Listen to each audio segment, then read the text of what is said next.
Hello student, तो आज की इस वीडियो में आज मैं कक्षा 10वीं वाले विद्यार्थियों को प्रश्नावली 3 के आगे के प्रश्नों को बताने वाला हूं। तो इस वीडियो में चलो मैं आप लोगों को बता देता हूं प्रश्नावली 3 का पांचवा का पहला प्रश्न।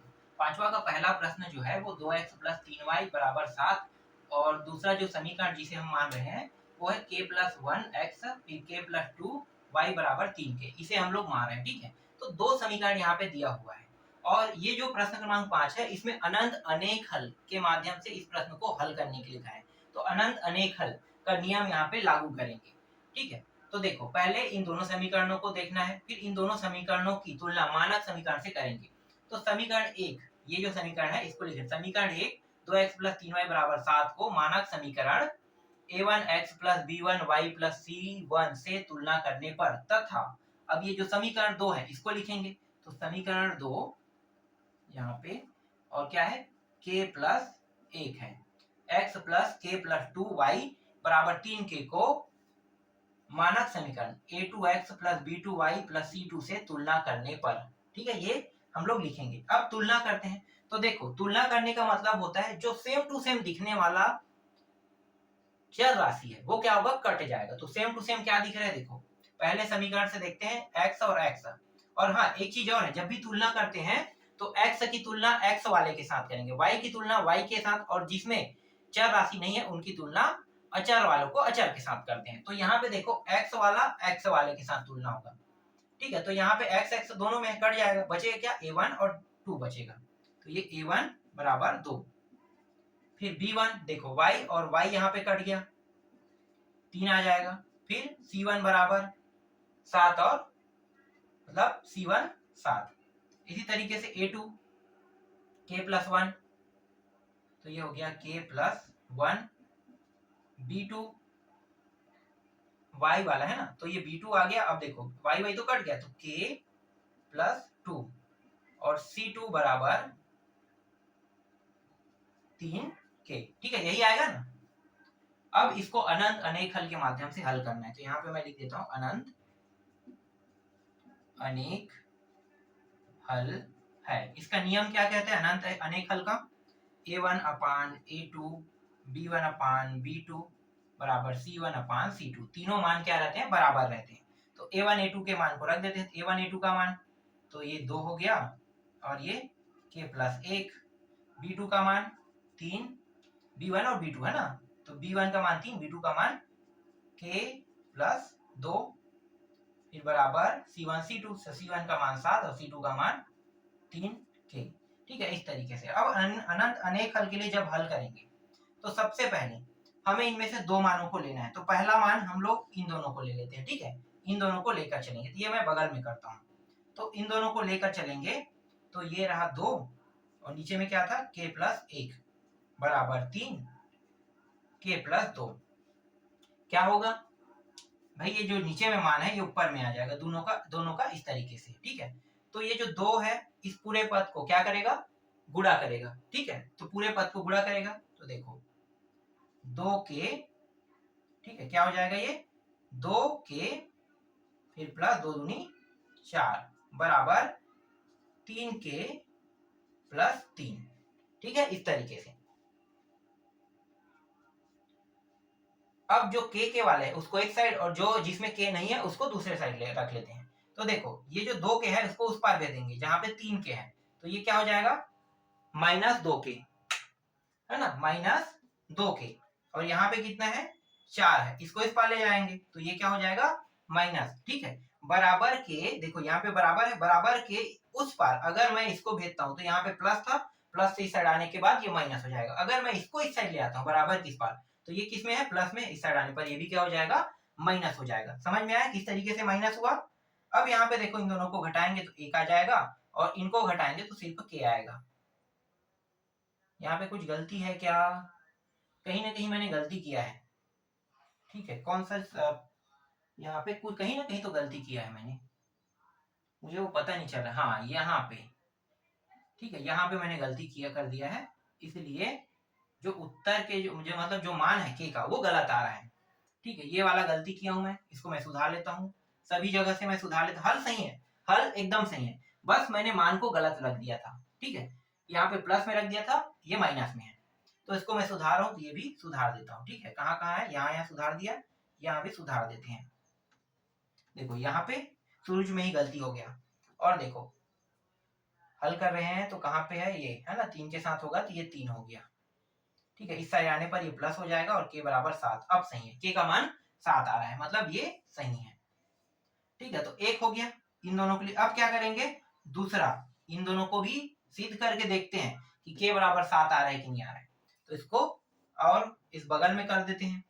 तो यहाँ पे मैं 3 अपान k प्लस 2 ले लेता हूँ बराबर 7 अपान 3k। ठीक है, इस तरीके से इन दोनों का गुणा तो 3 तिया 9k और इनका इनके साथ गुणा तो 7k।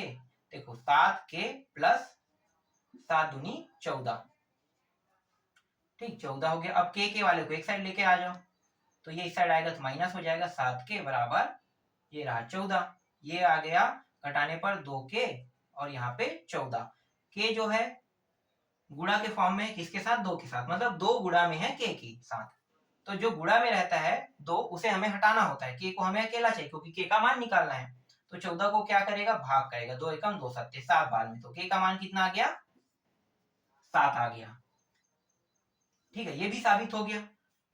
अब एक और बचा है कौन सा है, देखो इन दोनों को लिए, फिर इन दोनों को लिए, फिर पहला और तीसरा बचा है, तो पहला और तीसरा बस को और ले लेते हैं इस तरीके से, है ना। तो पहला और तीसरा मतलब तीसरा और पहला, तो 7 बटे 3 के बराबर 2 k माइनस 1। चलो इसको भी हल करके देखते हैं। अगर k का मान यहाँ पे 7 आ जाते हैं, समझ जाओ ये अनंत अनेकल है। और यहाँ पे पहले ही कह रहा है कि अनंत अनेकल के लिए सिद्ध करना है, तो अनंत अनेकल है कि नहीं देखते हैं। तो देखो k और 7 है ना, तो 7k, इसका गुणा इसके साथ, इसका गुणा इसके साथ हो रहा है, तो ये ऊपर चला जाएगा तो 7k माइनस 7, फिर ये भी ऊपर चला जाएगा, 3 दूनी 6 और ये k, तो 7k उसको उस पार ले जाओ 7 को, तो माइनस से प्लस, और 6 को इस पार लाओ तो ये प्लस से माइनस हो जाएगा। तो यहाँ पे क्या बचेगा, सिर्फ k बराबर 7। तो देखो k का मान यहाँ भी 7 आ रहा है, यहाँ भी 7 आ रहा है, यहाँ भी 7 आ रहा है, तीनों जगह 7 आ रहा है। इसका मतलब क्या है, इसका मतलब ये है कि ये अनंत अनेकल है। समझ में आ गया, अनंत अनेकल है। तो ये पहला प्रश्न पांचवा का आपको समझ में आ गया होगा। चलो अब दूसरा प्रश्न देखो।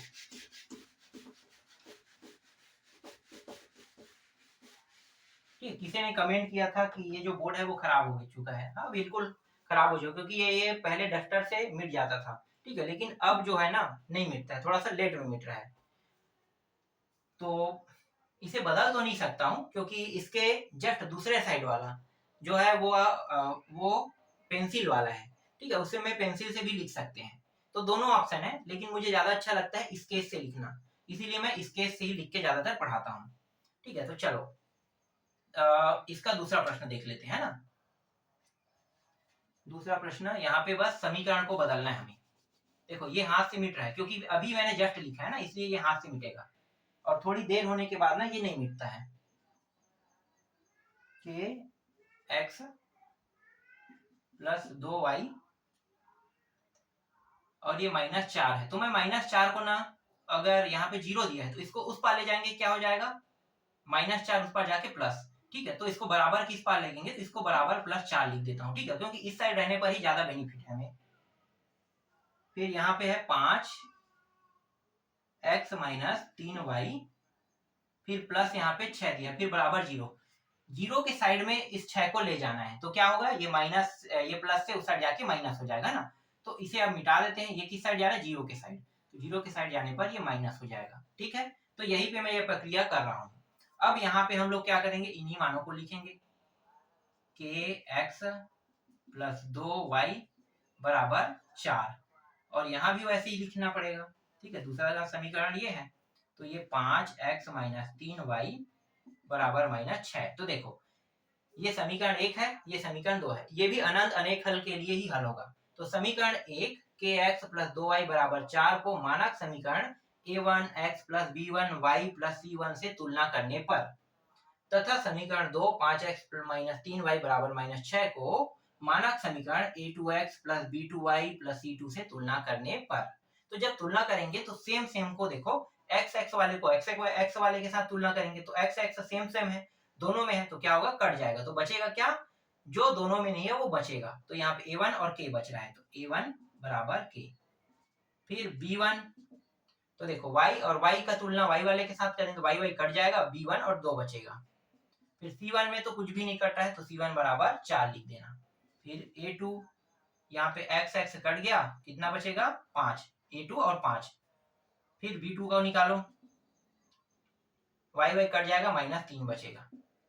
फिर C2 के लिए, तो C2 वाले में -6 बचेगा। ठीक है, थोड़ा सा रुक जाओ, मैं कूलर ऑन कर लेता हूँ, कूलर में भी कुछ प्रॉब्लम आ रहा है। ठीक है, अब ठीक है, फुल स्पीड में ये चल रहा है, ऐसे तो चल नहीं पा रहा है।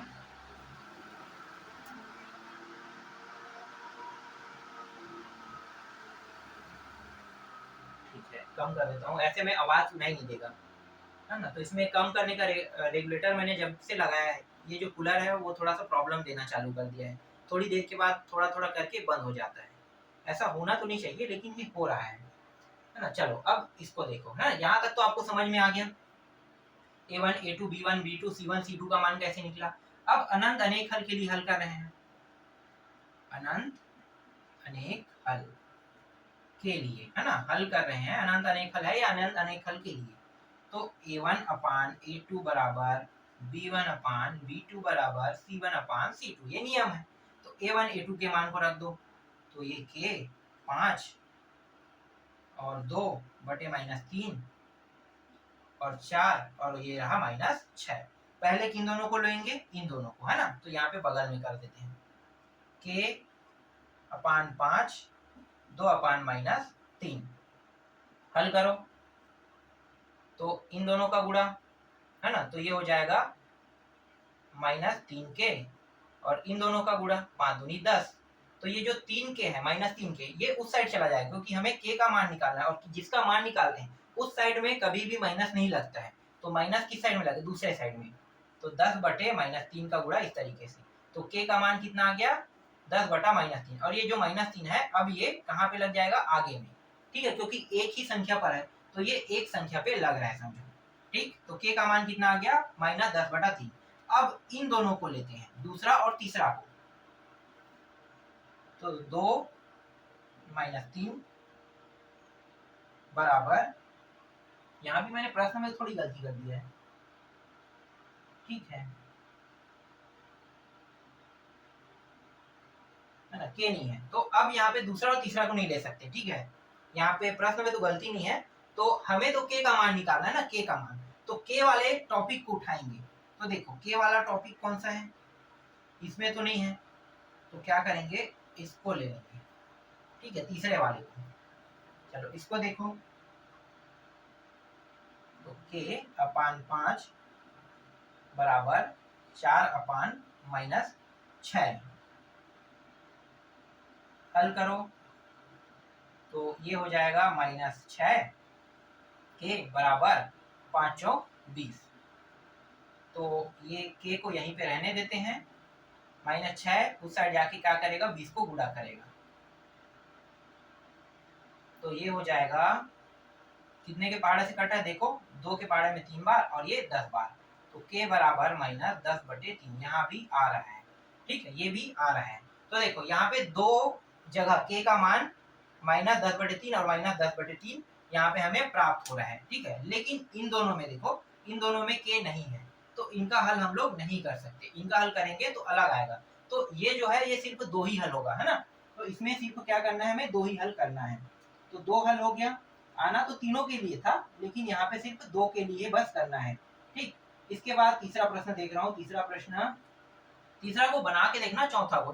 ठीक है, मैं इसमें टाइम वेस्ट नहीं करूंगा, इसके अंदर 2 प्रश्न और दिए हुए हैं, उनको बना लेना। यहाँ पे मैंने ऐसा क्यों नहीं किया कि इन दोनों को क्यों नहीं लिया, अगर आपको लग रहा है कि यहाँ पे इनको भी लेना है तो ये नहीं लिया जा सकता। क्यों, क्योंकि इस प्रश्न में A1 A2 B1 B2 C1 C2 और K का मान निकालने का है, और अनंत अनेक हल के लिए।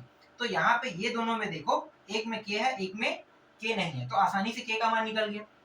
इन दोनों को ले रहे हैं, तो इन दोनों को ले रहे हैं, तो दोनों में K नहीं है, क्या नहीं है, K नहीं है, तो इनको तो ले नहीं सकते। तो बचा क्या, ये वाला और ये वाला बचा, पहला और तीसरा। तो अब क्या करेंगे, पहला तीसरा को लेकर चलेंगे, तो पहला तीसरा को लेकर चलेंगे, तो देखो जैसे पहला में आ रहा है वैसे तीसरा वाले में भी आ रहा है, तो डेफिनेटली बीच वाले में आएगा ही आएगा। इसका मतलब k का मान जो आ रहा है वो ये साबित कर रहा है कि ये जो पांचवा का दूसरा प्रश्न है ये अनंत अनेकल है।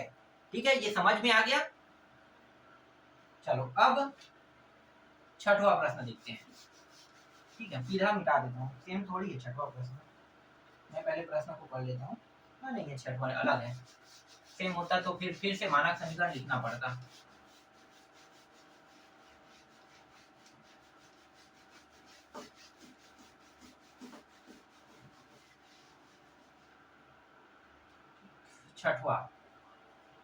छठवां प्रश्न में दिया हुआ है x बराबर 2 और y बराबर 4 दिया हुआ है। तो समीकरण को मैं हमेशा ज्यादातर शॉर्टकट में लिखता हूँ। 7x और क्या है -4y बराबर p का मान ज्ञात कीजिए कह रहा है। ये आपका छठवां प्रश्न है। ठीक है, तो यहाँ पे मैं लिखता हूँ हल। बहुत आसान प्रश्न है। हल दिया गया समीकरण है 7x - 4y बराबर p। इसे समीकरण 1 नाम देते हैं। समीकरण 1 में x बराबर 2 तथा समीकरण क्या है भांची, x बराबर 2 तथा समीकरण 1 में y बराबर 4 रखने पर। ठीक है, तो 4 रख देते हैं। अब किस में रखना है, समीकरण 1 में। तो यहाँ पे कितना है 7, x की जगह पे 2, 4 गुणित, नहीं दरवाजा बंद कर दो, दरवाजा बंद कर देना, लाइट आ जाता है। ठीक है, बाहर में भी रहना। तो 4 फिर y का मान 4 बराबर p। तो ये हो जाएगा 7 दूनी कितना हो गया 14 और 4 चौक 16 बराबर p। इन दोनों को हल करते हैं तो देखो कितना आ रहा है -2 आ रहा है। इन दोनों को घटाएंगे तो क्या आएगा 2। तो p का मान कितना आया -2 आया। यही क्या है इस प्रश्न का उत्तर है। p का मान यहाँ पे इस प्रश्न में ज्ञात करने के लिए कहा था, तो p का मान -2 हमें प्राप्त हुआ। ठीक है, अगला देखो। इसके बाद सातवां प्रश्न में k का मान ज्ञात करना है ना। तो यहाँ पे मैं बस उस प्रश्न को बदल देता हूँ, ज्यादा कुछ नहीं है। प्रश्न में थोड़ा सा लिखा हुआ है, मैं पढ़ के बता देता हूँ क्या लिखा है। k का मान ज्ञात कीजिए यदि एक सरल रेखा है ना, तो k का मान ज्ञात करना है। तो सरल रेखा मतलब एक रेखा होता है, तो एक रेखा मतलब एक समीकरण। तो एक समीकरण दिया हुआ है, उस समीकरण को लिख लेता हूं मैं। 2x - ky बराबर 9। ठीक है, ये समीकरण है। इसके बाद बिंदु दिया हुआ है इसमें, बिंदु, इसको पूरा मिटा दो। बिंदु दिया हुआ है +1 और -1 से गुजरती है। ठीक है, तो ये जो है ये क्या है, दिया गया समीकरण। लिखो इसे, हल लिख लेते हैं। हल दिया गया समीकरण है। ठीक है, प्रश्न देख लेना, ये प्रश्नावली 3 का 7वां प्रश्न है। तो ये जो समीकरण ये दिया हुआ है, तो दिया गया समीकरण है। ठीक है, हाँ दिया गया समीकरण है जिसमें बिंदु 1 -1 से, मतलब ये जो समीकरण है ये -1 और +1 मतलब +1 -1 से गुजरती है। ठीक है, ग्राफ के बारे में जानते हो ना, ग्राफ इस तरीके से। ठीक है, तो ये x है, ये y वाला है, तो आगे को हम x कहते हैं, पीछे को y कहते हैं। तो यहाँ पे प्लस में 1 है, ये 1 है, और ये माइनस में जा रहा है, तो माइनस नीचे साइड है, तो ये माइनस। तो ये जो रेखा है, ये जो समीकरण है, या फिर एक सरल रेखा जो कह रहे हैं, ये इस तरीके से जा रहा है -1 और +1 को टच करते हुए। तो 2x - ky बराबर 9। ठीक है, इस तरीके का एक सरल रेखा है कह रहा है। अब ये जो सरल रेखा है ये बिंदु 1 और -1 से गुजरती है।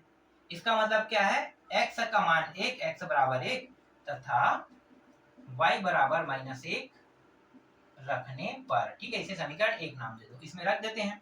तो 2x का मान 1 मतलब 1 का गुणा के इसके साथ -1 का गुणा फिर बराबर 9। तो ये हो गया 2, ये माइनस माइनस प्लस, और ये k बराबर 9। 2 को उस पार भेज देंगे तो यहाँ पे बचेगा k। तो 9 माइनस 2, ये प्लस में है उस साइड जाके माइनस हो जाएगा। तो k का मान कितना आया 7। तो k बराबर 7, यही क्या है आपके 7वें प्रश्न का उत्तर है। ठीक है, तो 7वां प्रश्न भी ये कंप्लीट होता है। ये समझ में आ गया ना, सरल रेखा वाला। सरल रेखा के लिए मैंने ग्राफ भी बता दिया आप लोगों को। ठीक है, इस तरीके से आपका 7वां कंप्लीट। अब अंतिम प्रश्न देख लेते हैं, इसके बाद ये जो पूरा प्रश्नावली और अध्याय है वो कंप्लीट हो जाएगा।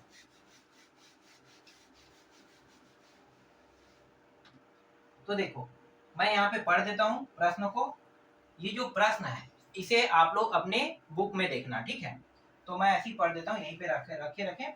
जांचिए कि निम्नलिखित समीकरण निकाय अद्वितीय हल रखता है। अद्वितीय हल के लिए हल करना है, या कोई हल नहीं रखता है अथवा अनंत अनेक हल रखते हैं। अब यहाँ पे देखो 3 ऑप्शन में, यहाँ पे मैं कह रहा था कि ये हो सकता है अद्वितीय हल के लिए हल हो, अनंत अनेक हल के लिए, या कोई हल के लिए। तो ये बताना है कि ये क्या है, या अनंत अनेक हल है, अद्वितीय हल, या कोई हल नहीं है। ये हमें लास्ट में सिद्ध करके बताना है।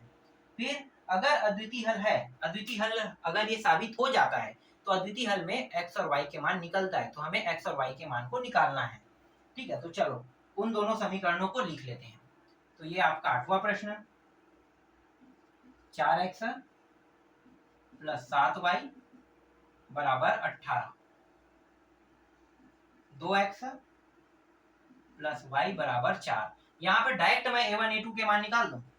हमें पता है a1 a2 के मान को निकालते हैं, है ना। यहाँ पे मैं मानक समीकरण वाला फॉर्मेलिटी नहीं लिख रहा हूँ। यहाँ पे आप लोगों को लिखना है, जब भी एग्जाम में प्रश्न आएगा तब, है ना। समीकरण 1 इसको मान लेना और इसको समीकरण 2। समीकरण 1 4x प्लस 7y बराबर 18 को मानक समीकरण a1 x plus b1 y बराबर c1 से तुलना करने पर, तथा समीकरण 2 2x प्लस y बराबर 4 को मानक समीकरण a2x plus b2y plus c2 से तुलना करने पर, उसके बाद a1 a2 का मान निकलता है। a1 का मान 4 यहाँ पे आ गया, b1 का मान 7 आ जाएगा, और c1 का मान कितना आएगा 18। ठीक है, a2 का मान 2 है यहाँ पे प्लस में, b2 का मान पता है आपको y कट जाएगा, तो जो यहाँ पे संख्या में दिया बस उसी को तो लिखना है ना।